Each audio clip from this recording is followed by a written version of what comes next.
ಕುದೂರು ನ್ಯೂಸ್ಗೆ ಸ್ವಾಗತ. ನಾನು ನಿಮ್ಮ ಸುದ್ದಿ ಮಿತ್ರ ಕುದೂರು ಮಹೇಶ್. ಮಾಗಡಿ ವಿಧಾನಸಭಾ ಕ್ಷೇತ್ರದ ಸಮಸ್ತ ಸಹೋದರಿಯರಿಗೆ ಬಿಜೆಪಿ ಮುಖಂಡರು ಮತ್ತು ಸಮಾಜ ಸೇವಕರಾದ ಕೆಆರ್ ಪ್ರಸಾದ್ ಗೌಡರವರ ನೇತೃತ್ವದಲ್ಲಿ ಮಂಗಳವಾರ ಕುದೂರು ಗ್ರಾಮದಲ್ಲಿ ಸೀಮಂತ ಕಾರ್ಯಕ್ರಮವು ಬಹಳಷ್ಟು ಯಶಸ್ವಿಯಾಗಿ ನಡೆಯಿತು.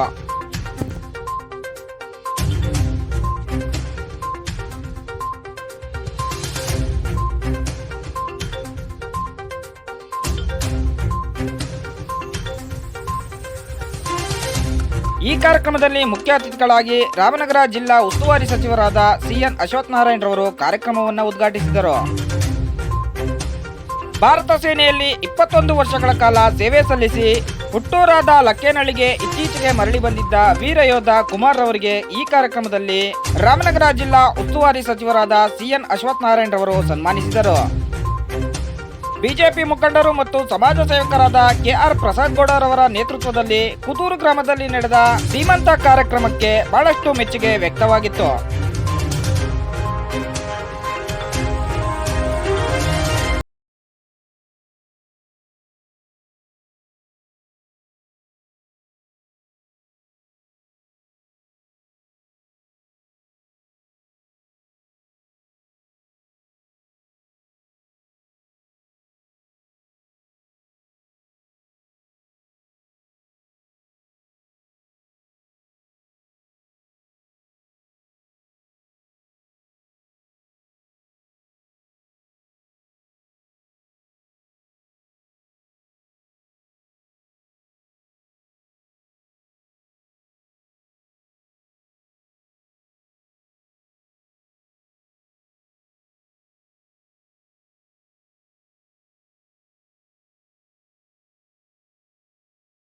ಎಲ್ಲಿ ಸ್ಥಾನಗಳು ಇರುತ್ತೋ ಅವರಿಗೆ ಅಲ್ಲಿ ಮನೆಯಲ್ಲೂ ಕೂಡ ಪೂಜಾ ಸ್ಥಾನ ಇರುತ್ತೆ ಅನ್ನೋದನ್ನ ನಮ್ಮ ಪ್ರಸಾದ್ ಗೌಡ್ ಸರ್ ಅವರು ಪ್ರೂವ್ ಮಾಡಿದ್ದಾರೆ.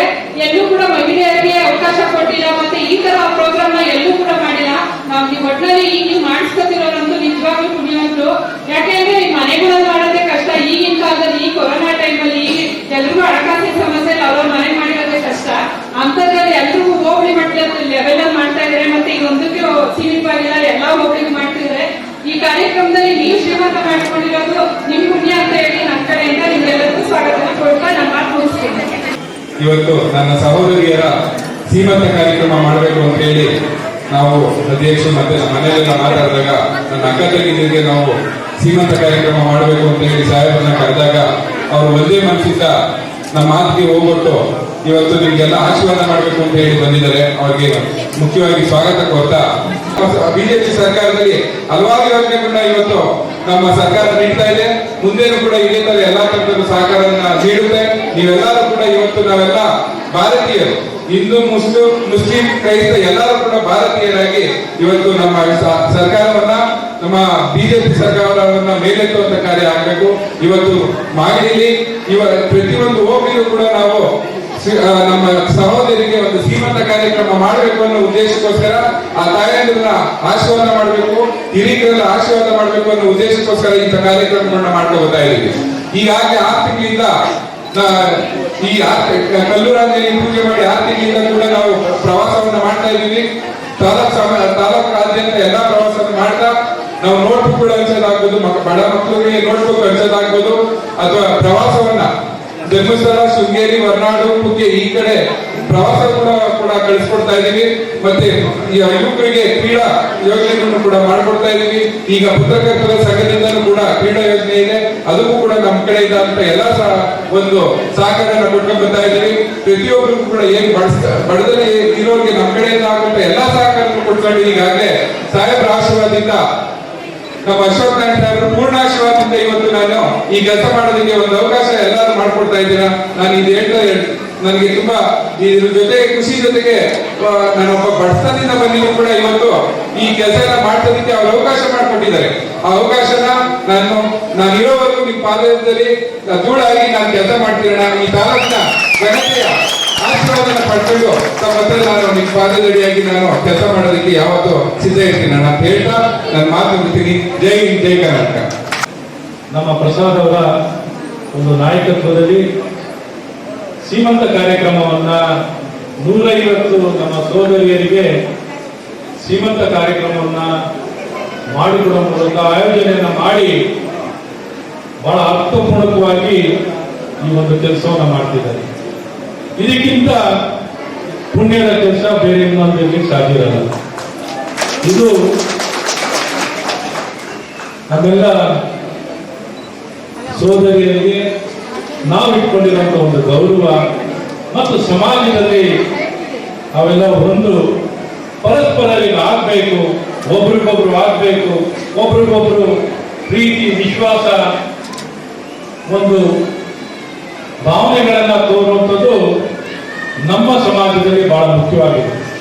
ಪ್ರಸಾದ್, ನಿಮ್ಮ ತಂದೆ ನಿಮಗೆ ಯಾವ ಜನ್ಮದ ಭಾಗ್ಯ ಅಂತ ಒಳ್ಳೆ ಕೆಲಸ ಮಾಡಲಿಕ್ಕೆ ಸಿಕ್ಕಿರುವಂಥದ್ದು. ನಿಮ್ಗೆ ಒಳ್ಳೆಯದಾಗಲಿ, ಒಳ್ಳೆಯ ಕೆಲಸ ಮಾಡಬೇಕು. ಒಂದು ನಮ್ಮ ಅನ್ನಪೂರ್ಣೇಶ್ವರಿಯಾಗಿ, ಒಂದು ಶಕ್ತಿಯಾಗಿ, ಸರಸ್ವತಿಯಾಗಿ, ಲಕ್ಷ್ಮಿಯಾಗಿ ಎಲ್ಲ ಸ್ಥಾನದಲ್ಲೂ ಆ ತಾಯಿ ಮನೆಯ ಸಂರಕ್ಷಣೆ ಸೇವೆಗಳನ್ನು ಮಾಡಿ ತನ್ನ ಬದುಕನ್ನು ಬಹಳ ಸಾರ್ಥಕಗೊಳಿಸ್ಕೊಳ್ಳುವಂಥ ತಾಯಿಯ ನೆರವಿಗೆ ಇವತ್ತು ಭಾರತ ಸರ್ಕಾರ ಸನ್ಮಾನ್ಯ ಪ್ರಧಾನಮಂತ್ರಿಗಳಾದಂಥ ನರೇಂದ್ರ ಮೋದಿಯವರು ಹಲವಾರು ಕಾರ್ಯಕ್ರಮಗಳನ್ನು ರೂಪಿಸಿರುವಂಥದ್ದು. ಬೇಟಿ ಪಢಾವ್ ಬೇಟಿ ಬಚಾವ್ ಇಂದ ಪ್ರಾರಂಭ ಆಗಿ ಸುಕನ್ಯಾ ಯೋಜನೆಯಿಂದ ಹಿಡಿದು, ಮುದ್ರಾ ಯೋಜನೆಯಿಂದ ಹಿಡಿದು, ಉಜ್ವಲ ಯೋಜನೆಯಿಂದ, ಉಜಾಲದಿಂದ ಹಿಡಿದು, ಜನ್ಧನ್ ಯೋಜನೆಯಿಂದ ಹಿಡಿದು, ಸ್ವಸಹಾಯ ಸಂಘದಿಂದ ಹಿಡಿದು, ಸ್ಟ್ಯಾಂಡಪ್ ಇಂಡಿಯಾದಿಂದ ಹಿಡಿದು ನೂರಾರು ಕಾರ್ಯಕ್ರಮಗಳನ್ನು ರೂಪಿಸಿ ಆ ಮಹಿಳೆ ತಾಯಿಯ ರಕ್ಷಣೆಗೆ ಬಂದು ಉತ್ತಮ ಬದುಕನ್ನು ರೂಪಿಸಬೇಕು ಅನ್ನೋಂಥ ಏಕೈಕ ದೃಷ್ಟಿಯಿಂದ ಹಲವಾರು ಕಾರ್ಯಕ್ರಮ ಆಗಿದೆ. ಇದೇ ದಾರಿಯಲ್ಲಿ ನಮ್ಮ ಸನ್ಮಾನ್ಯ ಮುಖ್ಯಮಂತ್ರಿಗಳು ಭಾಳ ಸ್ಪಷ್ಟತೆ ಇಟ್ಕೊಂಡಿದ್ದಾರೆ. ಏನಪ್ಪ ಸ್ಪಷ್ಟತೆ ಅಂದರೆ, ಕೇವಲ ಜೀವನೋಪಾಯ ನಡೆಸೋದಲ್ಲ, ಜೀವನೋಪಾಯ ಮೀರಿ ಆರ್ಥಿಕ ವ್ಯವಸ್ಥೆಗೆ ಕೊಡುಗೆ ಕೊಡುವಂಥ ಶಕ್ತಿ ಆ ತಾಯಿಯಲ್ಲಿ ಬೆಳಿಬೇಕು ಅನ್ನೋಂಥ ದೃಷ್ಟಿಯಲ್ಲಿ ಇವತ್ತೇನು ಹಾಲು ಉತ್ಪಾದಕರಿಗೆ 5 ರೂಪಾಯಿ ಸಬ್ಸಿಡಿ ಕೊಡುವಂಥದ್ದಾಗಲಿ, ಬೇರೆ ಬೇರೆ ಹೆಣ್ಣುಮಕ್ಕಳ ವಿದ್ಯಾಭ್ಯಾಸಕ್ಕೆ ನರ್ಸರಿಯಿಂದ ಪೋಸ್ಟ್ ಗ್ರ್ಯಾಜುಯೇಷನ್ವರೆಗೂ ಫ್ರೀ ಟ್ರೀಟ್ಮೆಂಟ್, ಫ್ರೀ ಎಜುಕೇಷನ್ ಮತ್ತು ಏನೇ ವ್ಯಾಪಾರಗಳನ್ನು ಮಾಡಲಿಕ್ಕೆ ಈ ವರ್ಷ ಜೀವನೋಪಾಯ ವರ್ಷವನ್ನಾಗಿ ಘೋಷಣೆಯನ್ನು ಮಾಡಿದ್ದೀವಿ. ಮತ್ತು ಇನ್ನು ಹಲವಾರು ಕಾರ್ಯಕ್ರಮವನ್ನು ಮಾಡಿ ಇವತ್ತು ಜನರ ಮಹಿಳೆಯರ ಸಬಲೀಕರಣವನ್ನು ಸಂಪೂರ್ಣವಾಗಿ ಆಗಬೇಕು ಅನ್ನುವಂಥ ಪ್ರಯತ್ನ. ಇದೇ ದಾರಿಯಲ್ಲಿ ನಮ್ಮ ಭಾರತೀಯ ಜನತಾ ಪಾರ್ಟಿಯ ನಮ್ಮೆಲ್ಲ ನಾಯಕರುಗಳು, ನಮ್ಮ ಮಂಡಲದ ಅಧ್ಯಕ್ಷರಾಗಿರುವಂಥ ಧನಂಜಯವರು, ಜಿಲ್ಲಾ ಅಧ್ಯಕ್ಷರಾಗಿರುವಂಥ ದೇವರಾಜ್ ಅವರು, ನಮ್ಮ ನಾಯಕರಾಗಿರುವಂಥ ಪ್ರಸಾದ್ ಅವರು, ಇನ್ನೆಲ್ಲ ಗಣ್ಯಮಾನ್ಯರು ಇವತ್ತು ಕುದೂರಿನಲ್ಲಿ ಇವತ್ತು ಸೀಮಂತ ಕಾರ್ಯಕ್ರಮವನ್ನು ಮಾಡಿದ್ದಾರೆ. ನಮ್ಮ ಹಿಂದೂ ಸಂಪ್ರದಾಯದ ಪ್ರಕಾರ ಅವರಿಗೆ ಒಂದು ಸೀಮಂತ ಕಾರ್ಯಕ್ರಮ ಮಾಡಬೇಕು. ಎಷ್ಟೋ ಜನ ಇವತ್ತು ಸೀಮಂತ ಮಾಡೋದಕ್ಕೆ ಶಕ್ತಿ ಇಲ್ಲದೆ ಇರುವಂಥ ಒಂದು ತಾಲೂಕಲ್ಲಿ ಇದೆ, ಪರಿಸ್ಥಿತಿ ಇದೆ.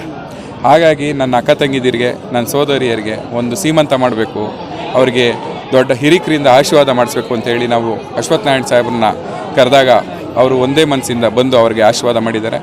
ಇವತ್ತು ನನ್ನ ಸಹೋದರಿಯರಿಗೆ ನಾವು ಒಂದು ಹಿರಿಕರನ್ನೆಲ್ಲ ಕರೆಸಿ ಸಾಂಪ್ರದಾಯಿಕವಾಗಿ ಏನೇನು ಅವರಿಗೆ ಮಾಡಬೇಕು, ಏನು ಮಡ್ಲು ತುಂಬ ಕಾರ್ಯಕ್ರಮ ಯಾವ ರೀತಿ ನಡೆಸ್ಕೊಡ್ಬೇಕು ಅಂಥೇಳಿ ಹಿರಿಯ ಹೆಣ್ಮಕ್ಳುಗಳು ಕೂಡ ಬಂದು, ಮಹಿಳೆಯರು ಬಂದು ಅವ್ರಿಗೆ ಆಶೀರ್ವಾದ ಮಾಡಿ ಸೋಪಾನ ಪದದ ಜೊತೆಗೆ ಹೋಳಿಗೆ ಊಟದ ಜೊತೆಗೆ ಅವ್ರಿಗೆ ಎಲ್ಲ ರೀತಿಯಿಂದಲೂ ಕೂಡ ಸೌಕರ್ಯವನ್ನು ಕೊಟ್ಟು ಎಲ್ಲ ಕೆಲಸನೂ ಕೂಡ ನಾವು ಸಂಪ್ರದಾಯವಾಗಿ ಇವತ್ತು ಒಂದು ಶ್ರೀಮಂತ ಕಾರ್ಯಕ್ರಮ ಮಾಡಿದ್ದೀವಿ.